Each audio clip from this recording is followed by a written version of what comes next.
Nathalie Rosier, après pratiquement 2 ans d'interruption dans les îles, comment ça se passe aujourd'hui? Comment avez-vous fait pour résister?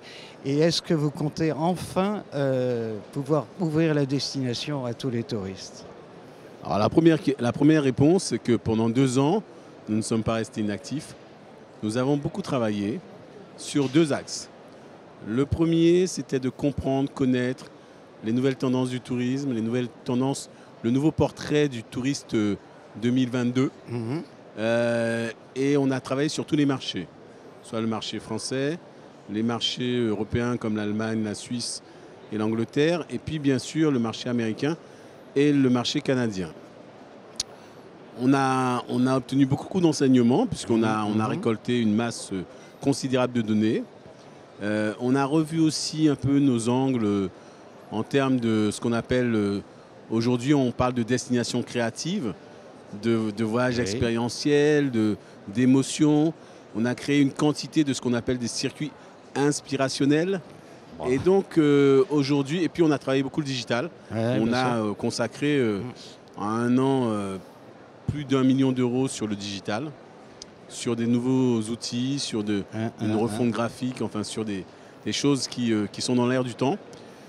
Et donc aujourd'hui, nous sommes prêts. Nous sommes prêts pour la relance. Oui. Et la bonne nouvelle, c'est que nos touristes aussi, ils sont prêts. Et les réponses là, que nous avons au cours des dernières semaines sont très très bonnes. Je prends une donnée simplement, c'est que la capacité aérienne pour décembre 2021 sera supérieure à celle de décembre 2019.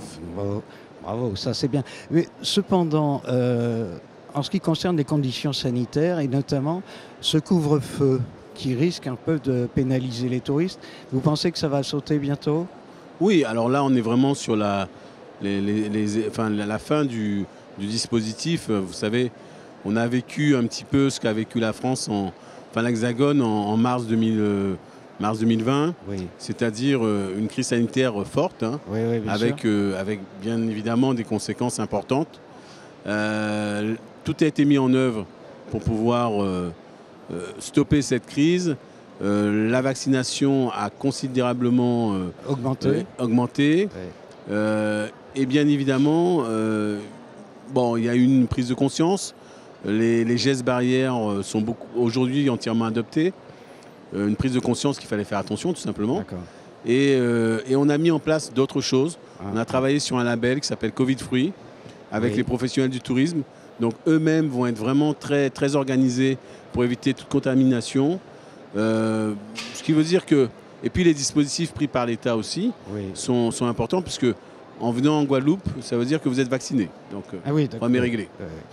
D'accord. Mais est-ce que vous appelez quand même vos concitoyens à continuer à se faire vacciner? Parce qu'il semble que ce soit un petit peu encore délicat chez vous. Bien sûr. Le comité du tourisme, depuis début juillet, avec d'autres partenaires, a investi dans des campagnes de promotion de la vaccination, avec des dispositifs multiples 360 degrés.